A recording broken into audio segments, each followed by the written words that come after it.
오늘도 하나님이 우리를 축복하시고 사랑하셔서 우리에게 귀한 주일을 선물하셨습니다.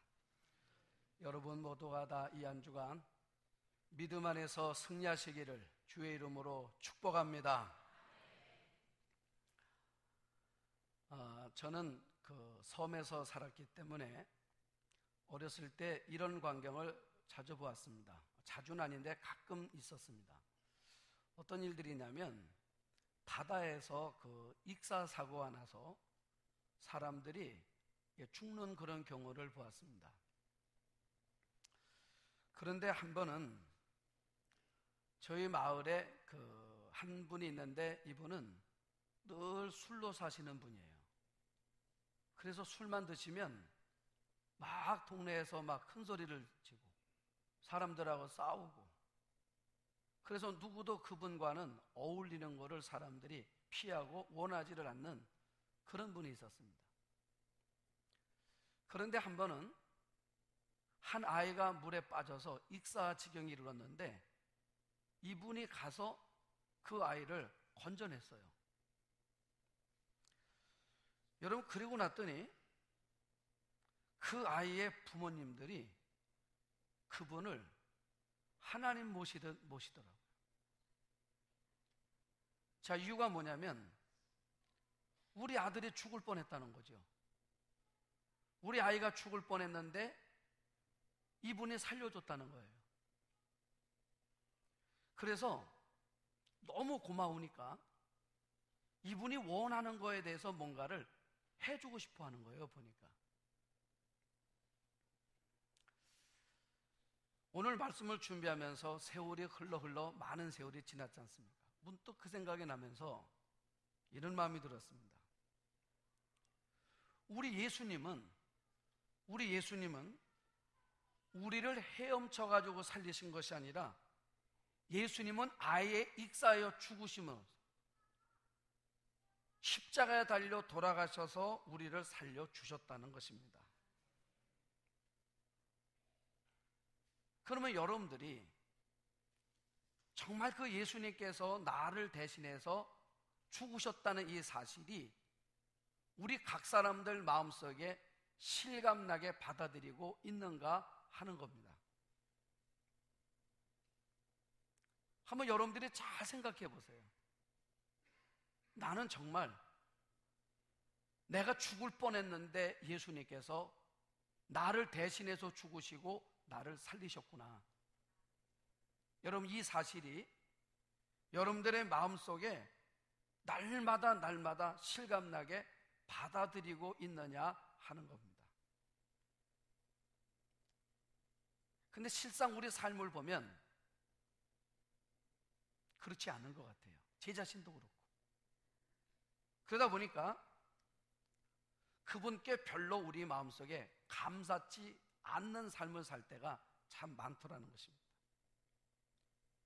감사가 없으니까 그분이 무엇을 원하시는지 헤아리는 마음도 우리 마음속에는 없더라는 거예요. 여러분, 그게 문제인 겁니다.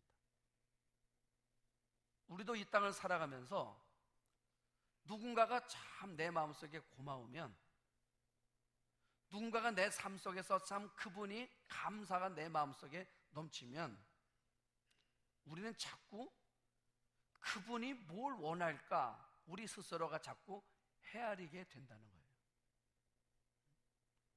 여러분, 그래서 교회는 계속해서 반복해서 이야기해 줘야 되는 게 있습니다. 그게 뭐냐면 내가 어떻게 해서 구원을 받았는가 하는 이 사실을.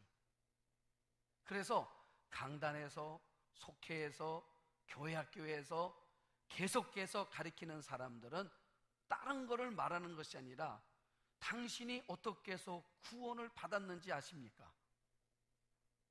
이 구원받은 사실에 대해서 교회는 끊임없이 계속해서 말을 해야 한다는 것입니다. 그리고 우리는 말해야 됩니다. 그분이 나를 위해서 돌아가셨으니까 이제 우리가 이렇게 살아야 됩니다 하고. 자, 오늘 성경은 예수님이 시돈과 두로라는 그 지역을 가셨다가 유대인이 아닌 이방 여자 한 사람을 만나게 됐습니다. 이 여인이 예수님을 찾아왔습니다. 이유는 뭐냐면 자신의 아이가 귀신 들렸는데 예수님께 고쳐달라고 온 겁니다. 자, 이 행위를 보시고 예수님이 오늘 성경 28절에 뭐라고 말씀하시냐면 예수님이 이렇게 말씀하세요. 예수께서 대답하여 이르시되 여자여 내 믿음이 크도다. 자, 지금 예수님이 지금 이 딸아이의 귀신 들려 있는 이 병을 예수님이 고쳐달라고 오는 이 사건을 보시고 예수님이 네 믿음이 참 크다. 자, 이렇게 말씀하셨다는 거죠. 자, 그런데 지금 우리가 성경 마태복음 15장과 14장, 여러분 14장과 15장은 불과 일주일 사이 안에서 벌어진 두 사건입니다. 한 주일 안에 일이 벌어졌어요. 근데 14장에서는 어떤 얘기가 나오는 거냐면 예수님께서 오병이어를 일으킨 사건이 나오고, 오병이어를 일으키신 다음에 예수님께서 제자들을 따로 어디로 가냐면 갈릴리 북쪽으로 너희들이 먼저 건너가라 하시는 사건이 나옵니다. 제자들이 가는 거예요. 갈릴리 배를 타고 가는데 갑자기 물가에서 웬 물체 하나가 걸어오는 겁니다. 제자들이 그걸 보고 뭐라 말하냐면 유령이다 그랬어요. 자, 유령이라고 그랬습니다. 유령인 줄 알았어요. 근데 가만히 보니까 유령이 아니고 예수님인 거예요. 그때 베드로가 뭐라고 말하냐면 선생님, 주시어든 나를 명하여 물 위를 걸어오라 하소서 그랬어요. 그 예수님 뭐라고 말씀하십니까? 그럼 걸어오라 그랬어요.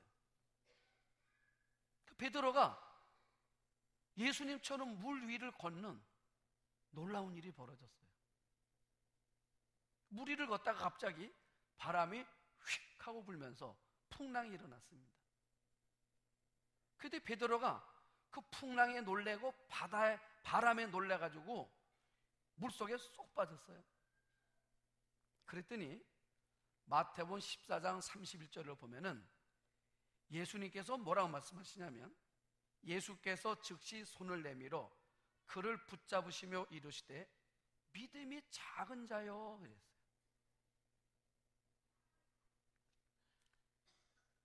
여러분, 마태라는 사람이 이 성경을 그냥 썼을까요? 아닙니다. 예수님의 행하신 일들을 기록하자 그러면 이 땅에 있는 다 책을 써도 쓸 수가 없다고 그랬어요. 그런데 14장에다가는 지금 베드로가 물에 빠지는 사건 하나 갖다 놓고 15장에다가는 수로보니게 여인의 이야기를 갖다 놓고 불과 이 일이 한 주간 사이에서 벌어진 일들을 두 사건을 갖다 놓고 한쪽에다가는 믿음이 없다고 말씀하시고 한쪽에다가는 믿음이 크다라고 말씀하신다는 거죠. 자, 그러면 왜 그랬을까? 여러분, 성경은요 그냥 쓰는 거 아니라고 그랬습니다. 거기에는 의도가 있고 목적이 있다고 그랬어요. 자, 그러면 무슨 얘기냐? 지금 마태복음 14장이면 지금 예수님의 공생애가 3년인데 2년이 넘은 거예요. 그러니까 중반전이 종방전으로 가는 시점입니다.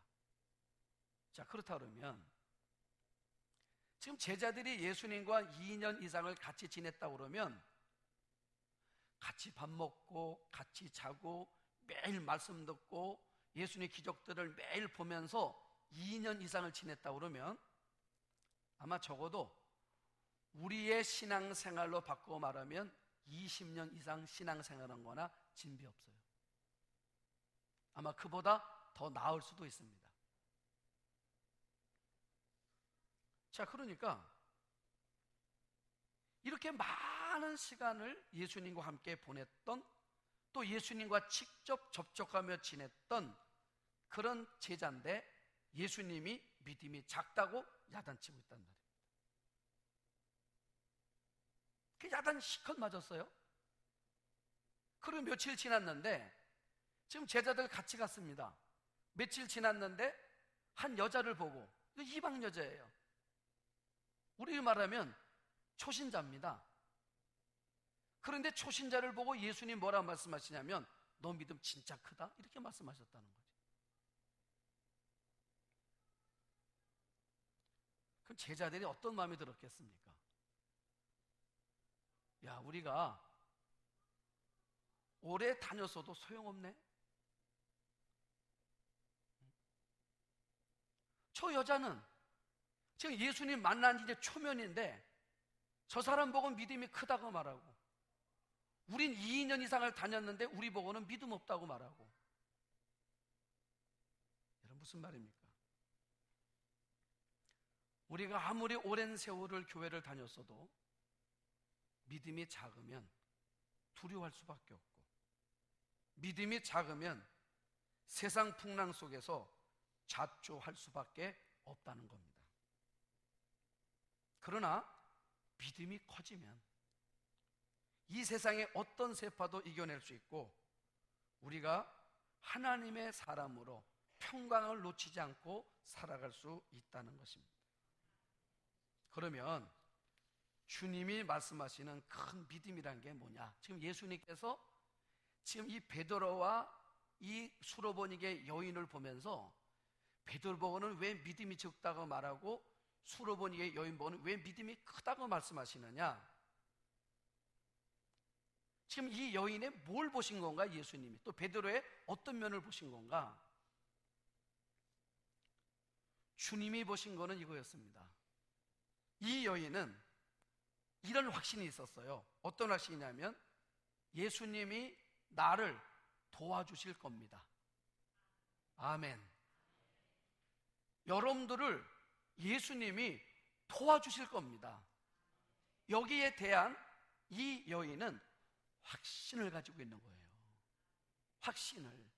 그러니까 지금 내 아이가 귀신 들렸지만 예수님은 귀신 들린 내 아이를 예수님이 도와주셔서 우리 아이가 귀신에서 자유함을 얻을 수 있습니다. 주님이 하시면 이 믿음을 가지고 있는 거예요. 베드로는 지금 주님이 계시면 바람이 불어도 풍랑이 일어도 나는 여전히 걸을 수 있다라고 생각을 해야 되는데, 바람을 보니까 주님보다 바람이 커 보인 거예요. 그러니까 환경 속에 그는 침몰되고 말았다는 것입니다.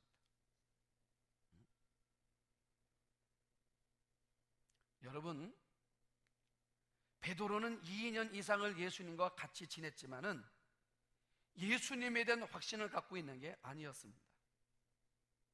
우리가 교회를 오래 다녔다고 해서 예수님에 대한 확신을 갖게 되는 것은 아니더라는 것입니다. 어떻게 보면 오히려 우리가 교회 생활을 많이 하면 할수록 오히려 생각이 더 많아집니다. 오히려 생각이 더 복잡해집니다. 그래서 우리 마음이 자꾸 모아지는 것이 아니라 오히려 더 갈라지는 일들이 더 많더라고요.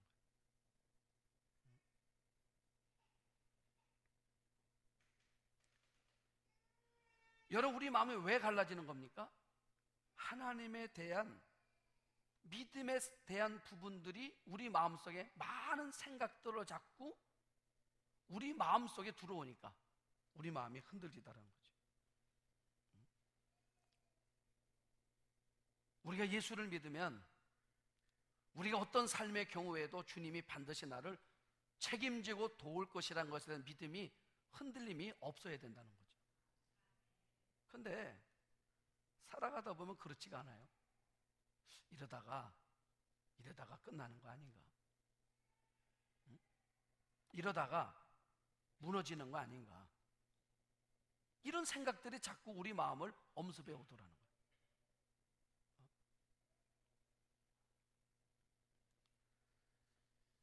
여러분, 마음이 갈라지면 그럼 우리 마음속에 하나님에 대한 신뢰가 자꾸 무너져 내린다는 거예요.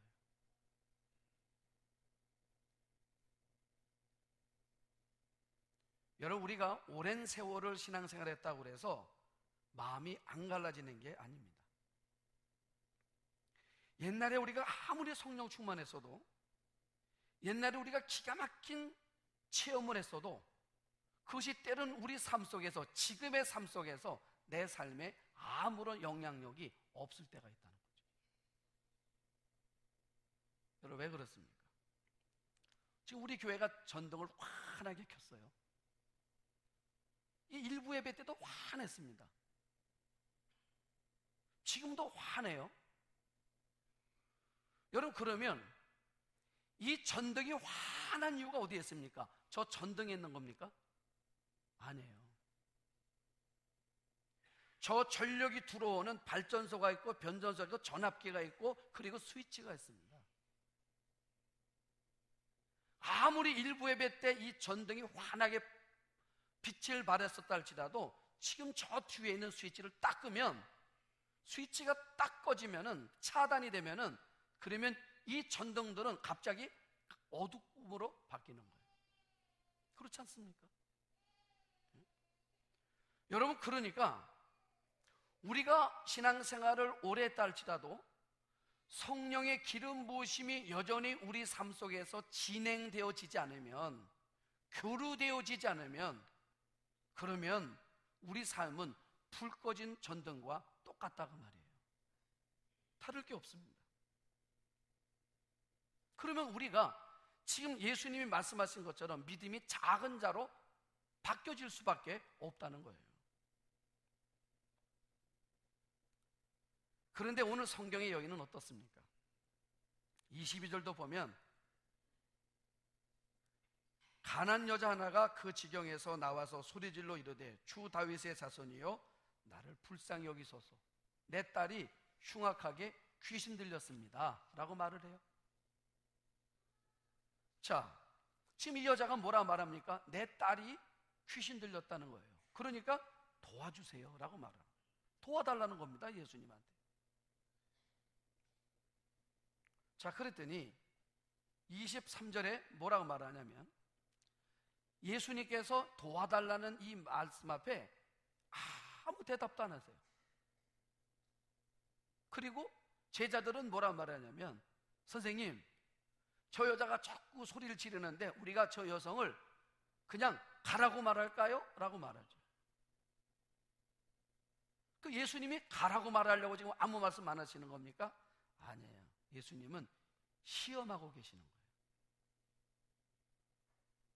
24절 보시면 예수께서 대답하여 이르시되 나는 이스라엘 집에 잃어버린 양 외에는 다른 데로 보내심을 받지 아니했다. 나는 이스라엘 양 외에는, 이스라엘 사람들 외에는, 나는 이방 사람들한테는 이런 일 할 수 없다. 여러분, 이게 얼마나 모욕적입니까? 그랬더니 여자가 뭐라 말합니까? 포기하질 않아요. 25절에 여자가 와서 예수께 절하며 이르되 주님 도와주세요. 또 그래요. 그랬더니 26절 보세요. 대답하여 이르시되 자녀의 떡을 취하여 개들에게 던짐이 마땅하지 않다. 여러분 보세요. 지금 예수님이 이 여인의 마음에 시험의 불을 붙이는데 강도가 점점 커지는 거예요. 저는 성경을 읽으면서 나 같으면, 우리 같으면 이런 모욕적인 언사를 들으면서도 예수님께 여전히 남아있을 수 있을까? 내가 말했는데, 내가 기도했는데 아무 대답도 없으시고, 또 내가 기도했는데 이 응답은 너한테는 할 수 없다고, 또 다시 말했더니 이제 아예 나를 무시하는 그런 언어적인 폭력을 하는 이런 물음 앞에서 우리가 여전히 그럼에도 불구하고 이 자리에 머물러 있을 수 있느냐고 말이에요. 여러분들은 있을 수 있습니까?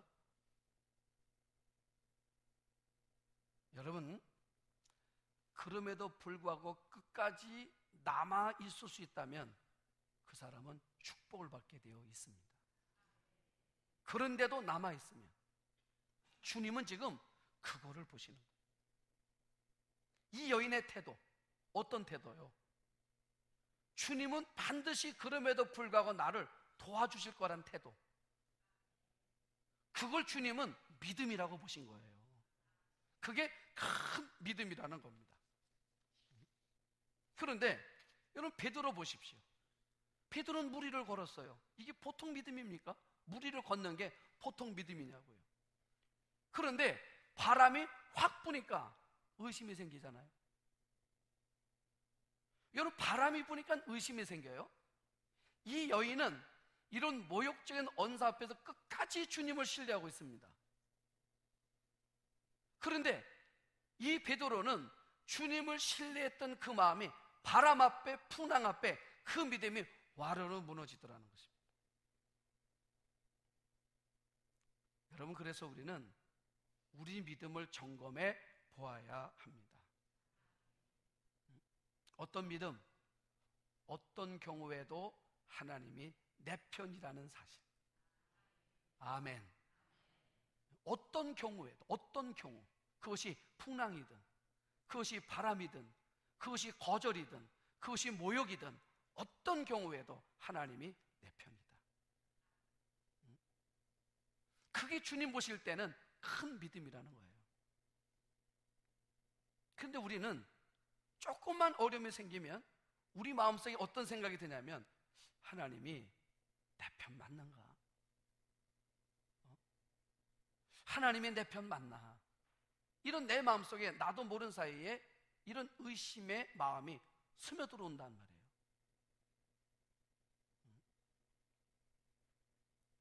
우리가 이론적으로는 분명해요. 근데 실상 문제가 딱 맞닥뜨렸을 때 하나님께서 보니까 이것 때문에 안 되고 저것 때문에 안 되고 계속 안 되는 일들로 우리 삶이 자꾸 몰아가면 그 우리가 하나님에 대한 마음이 흔들리더라는 거죠.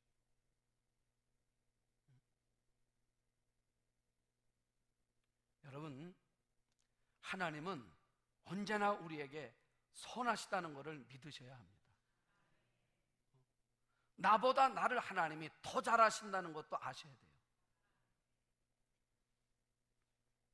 저는 어려서 교회를 다닐 때 우리 시골교회 전도사님의 설교가 지금도 굉장히 생생한데, 그분은 꼭 설교를, 원색적인 설교를 참 많이 했어요.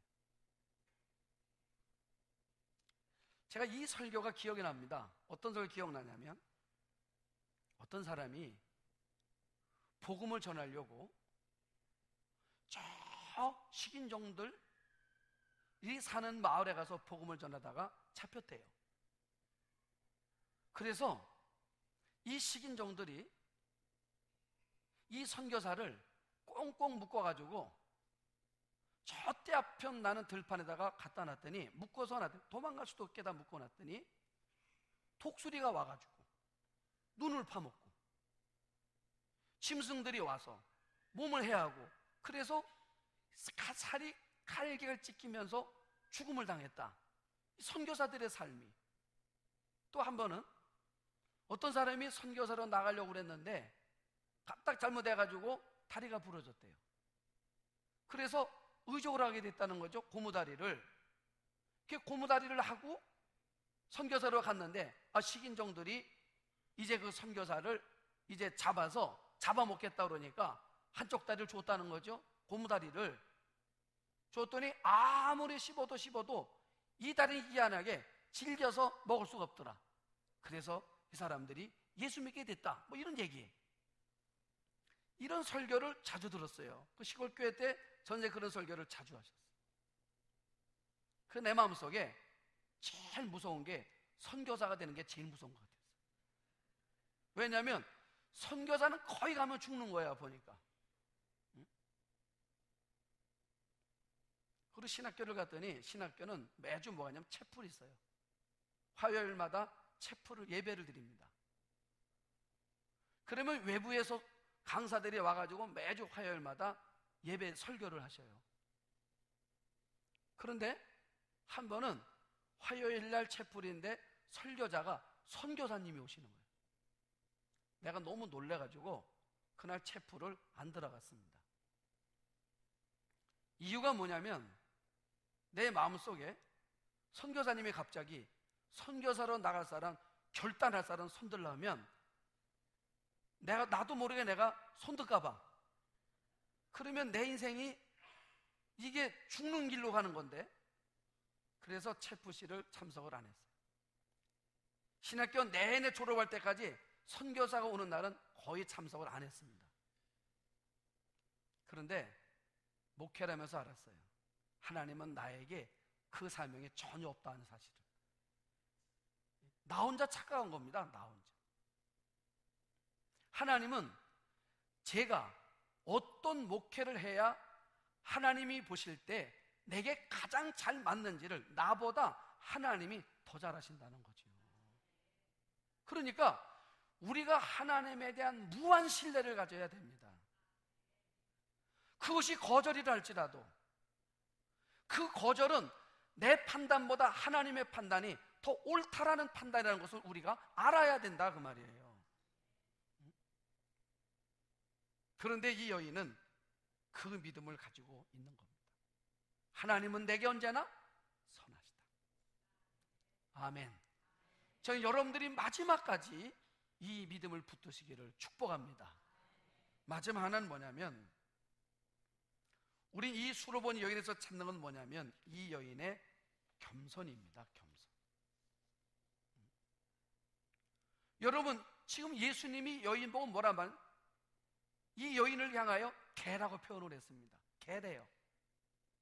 그런데 이 여인은 그 말도 맞다고 생각하는 거예요. 주님이 자기 보고 개라는데 그 말도 자기 마음에는 맞다는 겁니다. 왜 이 생각이 가능할까?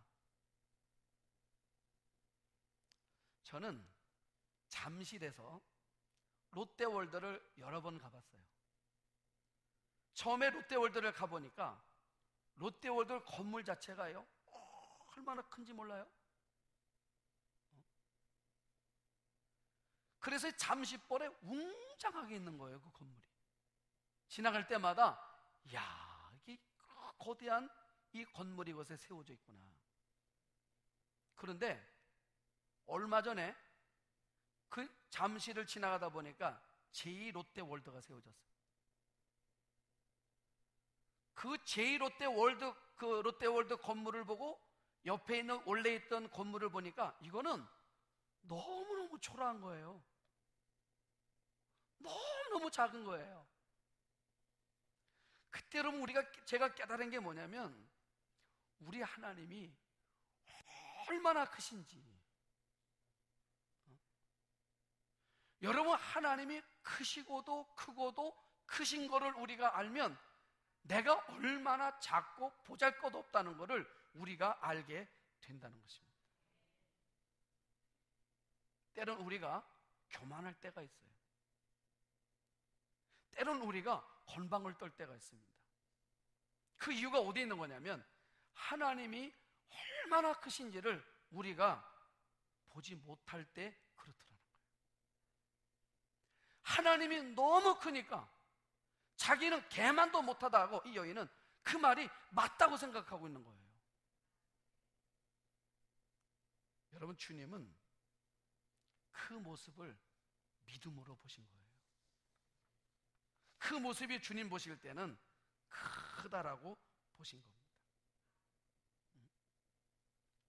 저는 여러분들 마음속에 말씀이 하나님을 그렇게 크게 보이도록 만드는, 그래서 하나님 앞에 설 때만 늘 작은 자와 같은 마음을 갖는 여러분들이 되시기를 축복합니다.